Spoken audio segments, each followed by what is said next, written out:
দে। বলো। আমি কি পড়েছে রে? ভালো জিনিস। এটা মা, মায়ের তো আরো ভালো। আর বাকিটা তোর। ও আচ্ছা, আর তো বলার দরকার নেই। আমি স্মেল। হেয়ার পড়েছে।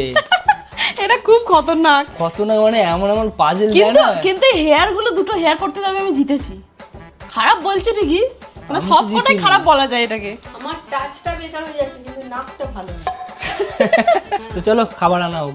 কর। হলুদ রঙের তরল পদার্থ। ये तो टट्टी है। হ্যাঁ কি দিয়েছিস ভাই? আমাদেরকে একটু বলো। উল্টো পাল্টা কিছু দিসনি তো? খাবো না। ভালো মন্দ খাবো খাবো, ভালো মন্দ। আচ্ছা এবার মায়ের। হ্যাঁ এবার মায়ের। কি করবে? কিছু তো বুঝতে পারছি না দাদা। ঠান্ডা ঠান্ডা কি আছে? খাবো না। খুলছি খাবো বলে আবার ভুল করে নি তো? খুলছি। গন্ধ ভালো তো দেখলাম, খুলি। যা